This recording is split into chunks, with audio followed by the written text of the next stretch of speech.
Première déclaration, on a choisi Nicolas Sarkozy, mais en réalité on aurait pu choisir bien d'autres acteurs, puisque notre objectif ici c'est de parler un peu du référendum. Voilà ce que disait Nicolas Sarkozy la semaine dernière sur France 2, donner la parole au peuple, c'est faire le choix de la démocratie. Il parlait des 2 référendums qu'il propose, on l'écoute. Je poserai donc par référendum cette question le jour du 2e tour des législatives, le 18 juin 2017. Est-ce que les Français sont d'accord pour que nous supprimions, nous suspendions le droit automatique au regroupement familial tant que l'Europe ne s'est pas dotée de frontières dignes de ce nom? De mon point de vue, l'état de droit doit s'adapter à la menace, car la menace ne s'adaptera pas à l'état de droit. Je poserai donc la question par référendum aux Français, le même jour. Êtes-vous d'accord, à l'image de ce que font nos amis britanniques, pour que le ministre de la Sécurité puisse décider de la mise en internement administratif des fichiers S les plus dangereux? La pratique référendaire, c'est le général de Gaulle, qui a eu contre lui toutes les élites qui, naturellement, ne veulent jamais donner la parole au peuple parce qu'ils en ont peur. Eh bien, moi, je pense que, compte tenu de la gravité de la situation, de la perte de crédibilité de la parole publique, donner la parole au peuple sur des sujets aussi importants qui concernent l'immigration et la sécurité, c'est faire le choix de la démocratie. Une dernière question, Nicolas Sarkozy. Alors Nicolas Sarkozy veut faire 2 référendums, l'un sur l'internement des fichiers S et l'autre sur la suspension du regroupement familial. Marine Le Pen veut faire un référendum sur la sortie de l'Europe. Jean-Luc Mélenchon veut organiser des référendums réguliers pour pouvoir renvoyer les élus si on n'est pas satisfait d'eux. Loïc, le référendum, c'est une bonne chose ou une mauvaise chose? On va séparer deux plans. Le premier plan, c'est effectivement le constat qu'aujourd'hui, le référendum est évoqué par beaucoup d'acteurs, et notamment d'acteurs situés à l'extrême droite ou à la droite extrême. Et donc, il y a effectivement une assez grande fascination pour le référendum. Bon, en l'occurrence, est-ce crédible ou pas? Il y a un vieil adage, quand ça vient de Nicolas Sarkozy, il y a un vieil adage de la communication politique que j'aime beaucoup, qui est « ce que tu es parle plus fort que ce que tu dis ». Hein. Donc il est très difficile de croire à cette proposition compte tenu de ce que ont été ses positions auparavant où, souvenez-vous, il avait brocardé Ségolène Royal qui avait proposé de faire de la participation, de consulter le peuple en disant si elle ne sait pas ce qu'elle veut, ça n'est pas la peine qu'elle gouverne, hein, avec beaucoup de mépris, beaucoup de condescendance. Donc il y a une vraie, là pour le coup, imposture, hein, dans cette défense tardive du référendum de quelqu'un qui prend le pli et le pas d'un discours populiste, hein, et c'est intéressant, aujourd'hui exalte la participation citoyenne. Moi, je parle de populisme participatif, comme il y a une démocratie participative. Vous regardez un peu partout en Europe, les mouvements populistes d'extrême droite, j'utilise maintenant le terme populiste, parce qu'effectivement, ce qui fait leur caractéristique particulière, c'est cet appel au peuple et cette critique des élites qui caractérise, alors des partis, mais qui caractérise aujourd'hui des postures. C'est-à-dire quand on voit quelqu'un qui est le pur produit de l'establishment politique, hein, qui est le pur produit finalement de ce qu'il dénonce, reprendre ce discours, ça veut dire que cet argument populiste ou cette argumentation populiste, aujourd'hui, elle circule un peu partout et elle n'est pas l'apanage de l'extrême droite. Donc méfions-nous de ce populisme participatif qui repose sur une critique des intermédiaires, une critique de la représentation, le sentiment que le peuple est bon par nature, quel que soit le contexte, quel que soit l'enjeu, quelle que soit la forme de la question. Et ce populisme participatif, il surfe effectivement sur une polarisation de nos sociétés et sur le fait que sur de nombreux sujets, et tout ce qui concerne effectivement l'immigration, la sécurité, l'identité, une majorité de nos citoyens dans différentes démocraties comparables sont favorables aujourd'hui à des solutions autoritaires. Ça, c'est le premier point. C'est le contexte de ce populisme participatif dont il faut se méfier. Et puis, il y a le référendum. Alors, sur le référendum, j'ai une position qui est assez claire. Compliquée, mais claire. D'abord, je distingue deux choses. Le référendum et l'initiative référendaire. Je suis un farouche partisan de l'initiative référendaire, à savoir la capacité pour les citoyens, par pétition, d'inscrire sur l'agenda des assemblées une question, libre à cette assemblée de délibérer sur ce point, d'adopter ou de rejeter, mais si elle rejette, on organise un référendum. Pour moi, c'est une modalité de la démocratie. C'est une institution profondément démocratique qui permet aux citoyens, dans l'intervalle entre les élections, de peser sur l'agenda politique. Ça, pour moi, c'est clair. Ce qui se passe en Suisse me paraît, malgré toutes les critiques que subissent les votations suisses en France, quelque chose de vertueux. La société suisse est beaucoup plus démocratique que la nôtre, au point de vue institutionnel, mais aussi au point de vue forme de société, et l'initiative référendaire y est pour quelque chose. Donc, je suis pour l'initiative référendaire beaucoup plus que pour le référendum. Pour le référendum, tout est affaire d'espèce. Selon la question, selon le moment où on la pose, selon le corps électoral, le référendum peut être la meilleure ou la pire des choses. Bon. Il ne s'agit pas aujourd'hui, d'un certain point de vue, d'imposer, d'inscrire le référendum dans notre droit. Il y est. Notre Constitution, elle reconnaît le référendum. Elle en limite, évidemment, les possibilités d'usage. L'article 11 la limite à certaines questions. On pourrait l'élargir, pourquoi pas, mais introduire une sorte de filtre de constitutionnalité avec le Conseil constitutionnel qui soit très clair pour qu'on ne pose pas des questions qui évidemment sortent de l'acceptable juridiquement du point de vue des droits de l'homme ou des libertés, ce qu'à mon avis Nicolas Sarkozy propose de faire en demandant... Il est en dehors de toute façon du cadre d'application de l'article 11. Absolument. Il est en dehors du cadre... Donc il doit le savoir quand même, il doit avoir des juristes autour... Donc c'est de la pure démagogie. Bon, il doit avoir des juristes autour de lui. Et deux, il est évident que ce qu'il préconise enfreint tout le bloc de constitutionnalité, la Convention européenne des droits de l'homme, etc., etc., et que ça n'est pas possible. Nous ne sommes pas en Hongrie, me semble-t-il. Nous avons adhéré à la Convention européenne des droits de l'homme et ce serait absolument inacceptable. Donc, pour le référendum, je n'ai pas d'avis pour ou contre, tout est question d'espèce. La question qui se pose toujours en référendum, c'est aussi la question de sa fréquence.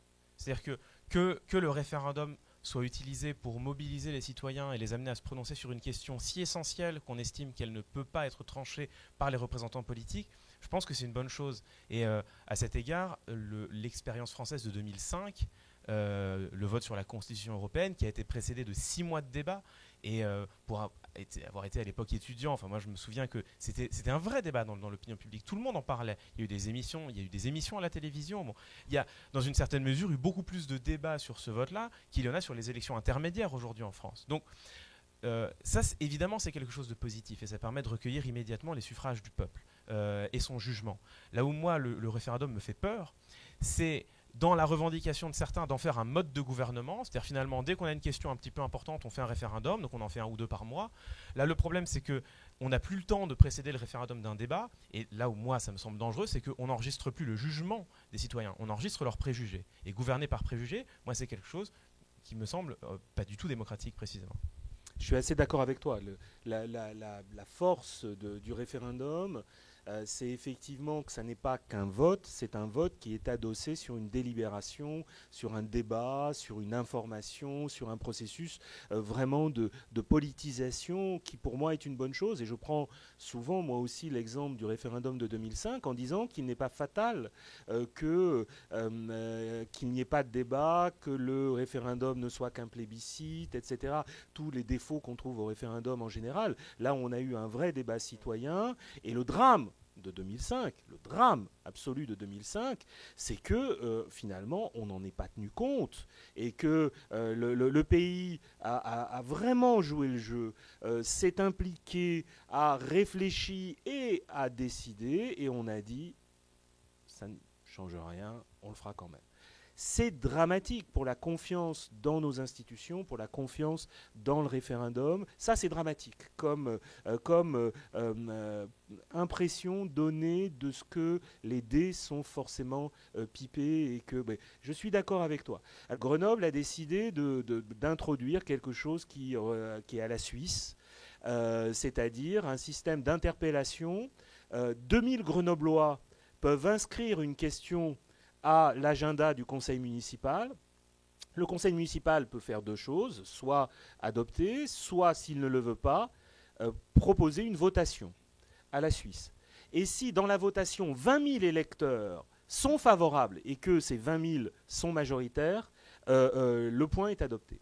La deuxième question que nous voulions aborder dans cette séquence-là, alors peut-être plus anecdotique, mais parce qu'on constate avec une certaine surprise que revient dans le débat public la question du septennat, un septennat non renouvelable. Alors on a ici deux acteurs qui l'ont défendu. Plus généralement, c'est l'une des propositions phares de la commission Bartolone qui s'est réunie l'an dernier sur la réforme des institutions.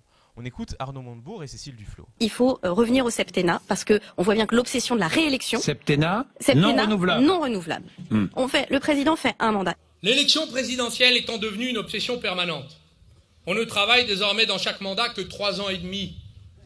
Le reste du temps étant consacré soit à l'apprentissage du pouvoir, soit à la préparation de la nouvelle élection. Je propose donc le retour au septennat, il devra être non renouvelable. Bon alors, Loïc, le septennat non renouvelable, bonne idée, mauvaise idée? Alors, le septennat renouvelable, alors je suis d'accord avec les critiques, nous sommes en état de campagne permanente, c'est un des vrais mots de notre démocratie, et les primaires l'ont accentué de manière tout à fait remarquable. Mais le septennat en soi, ça n'est pas une question, c'est le septennat avec une transformation du rôle du président de la République. Très clairement. C'est-à-dire que ce qu'il faut analyser, c'est l'articulation entre septennat et réforme constitutionnelle. Un septennat sec aurait peut-être, me semble-t-il, un intérêt, oui, d'extraire le président de la République de l'actualité et lui donner du temps pour projeter un certain nombre de réformes. Mais ce qu'il faut voir, c'est ce que ça impliquerait en termes d'équilibre des pouvoirs avec le Premier ministre et avec les assemblées. Donc c'est à voir. Hein. Là-dessus, je ne suis pas agnostique. J'ai tendance à penser qu'effectivement, aujourd'hui, ça ne va pas. Aujourd'hui, ça ne va pas. La séquence élection présidentielle, élection législative, vous savez, tout est affaire de calendrier. C'est Jospin qui a inversé.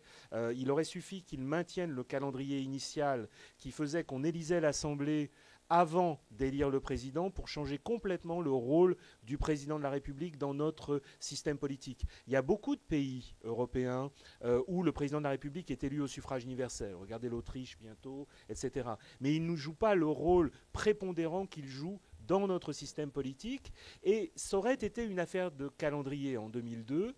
Jospin, qui pensait être élu président de la République, a voulu jouer la carte, il a inversé, alors même qu'imaginons qu'on élise les députés avant, donc on désigne un Premier ministre qui, lui, a la légitimité populaire, et après, on se fait plaisir en élisant un président qui va être une autorité morale. Ça aurait été génial. Bon, ça n'a pas été fait, c'est vraiment erreur historique fondamentale, et nous nous retrouvons avec un président surpuissant, un parlement totalement aux ordres, pas toujours, mais la plupart du temps. Si on fait un septennat avec un mandat de député, un mandat législatif qui ne bouge pas, qui reste à 5 ans, c'est qu'on retombe dans le cycle infini des cohabitations de 2 ans tous les 5 ans. Je ne suis pas sûr que ce soit une bonne idée. La question qui me semble plus essentielle et qui n'est pas posée, c'est celle du non-renouvellement dans le temps des mandats, du non-cumul des mandats dans le temps, notamment ceux des parlementaires. Certains défendent un mandat parlementaire strict de 5 ans et derrière on retourne à sa vie civile. Moi j'ai tendance à défendre 2 mandats de parlementaire dans sa vie, pas plus. Est-ce que tu as une opinion dessus ?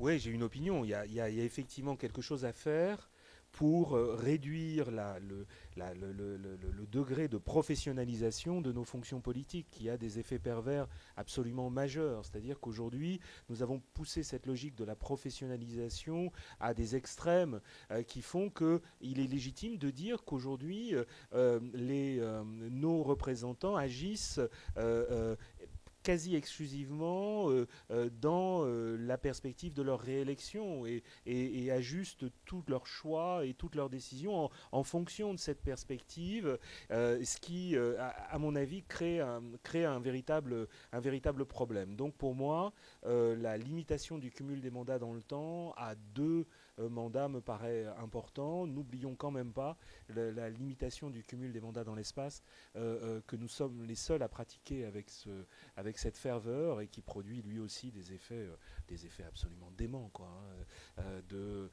sur l'agenda, sur les stratégies des uns et des autres. Alors, dernière déclaration sur laquelle on voulait te faire réagir, c'est une déclaration de Jean-Luc Mélenchon qui peut surprendre. Tu parlais tout à l'heure d'un pouvoir constituant et de l'idée que la question du septennat a une importance, a un sens si on la pose dans le cadre d'une réforme institutionnelle plus générale.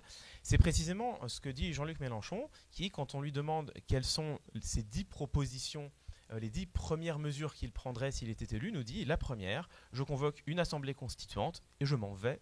Écoutons-le. Quelles sont les 10 premières mesures que vous prenez? Du concret. D'abord, je commence par... je ne sais pas si je commence, mais en tout cas, ça sera là le premier jour. On convoque une assemblée constituante. C'est-à-dire que le peuple français est appelé à se reconstituer politiquement en définissant quelles sont les règles d'organisation de la vie politique de ce pays. On sort de la monarchie présidentielle, c'est mon souhait, et on entre dans cette nouvelle ère de pouvoir et de révolution citoyenne, où il y a un contrôle sur les élus. Une fois que la Constitution est votée, elle est adoptée, elle s'applique, et donc je m'en vais. Loïc, finalement, sur cette question du pouvoir constituant, c'est un mot qu'on a beaucoup prononcé depuis le début de cette matinée. Sur ce que dit Jean-Luc Mélenchon et peut-être plus généralement, comment ça se passerait en France si on décidait de réunir une assemblée constituante ? Il faut étudier assez précisément comment juridiquement ce serait possible, c'est-à-dire il faudrait dissoudre l'Assemblée. Alors Assemblée qui est censée être réélue. Tu vois, la connexion entre la dissolution et la réélection à venir, faudrait étudier ça de près, d'un point de vue juridique, sur la faisabilité, et puis que fait le président de la République dans l'entre-deux. En même temps, ce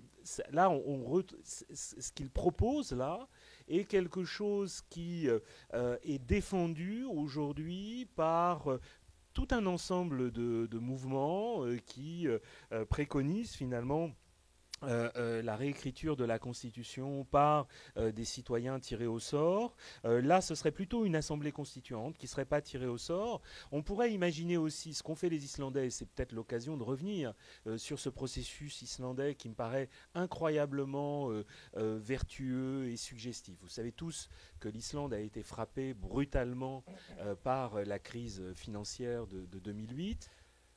On refait la Constitution, donc on reprend tout à zéro. Première étape, on tire au sort 1000 Islandais qui vont définir les valeurs, les principes, une sorte de cahier des charges de la Constitution, qui se réunissent une journée pour le faire. Maintenant, on a des tas de techniques qui nous permettent d'organiser la discussion collective de manière très très efficace et de produire ça. Deuxième temps, on élit un comité constitutionnel de 25 personnes, mais hors des partis. C'est-à-dire que tout Islandais peut se porter candidat, faire campagne et être élu.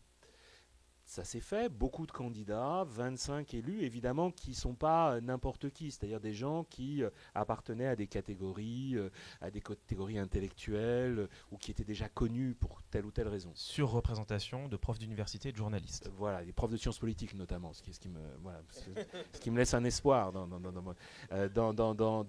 une perspective de ce type.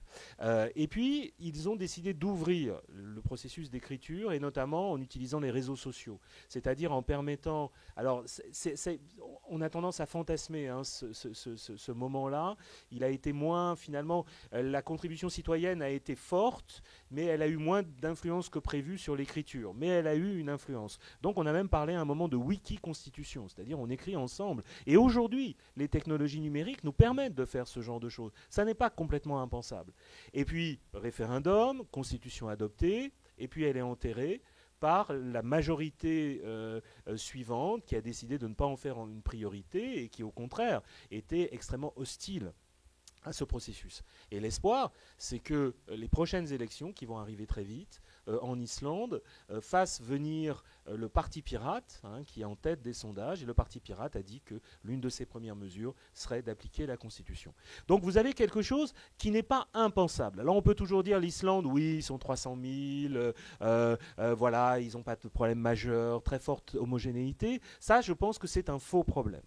Si on le veut vraiment, on peut techniquement l'envisager. On peut très bien alterner des séquences différentes, les unes de tirage au sort, impliquer des experts qui viennent un petit peu guider ce processus d'écriture. Tout ça n'est pas inconcevable, et donc, à condition que politiquement il soit fiable, en tout cas, Jean-Luc Mélenchon indique quelque chose qui n'est pas inconcevable, qui n'est pas inconcevable techniquement, politiquement.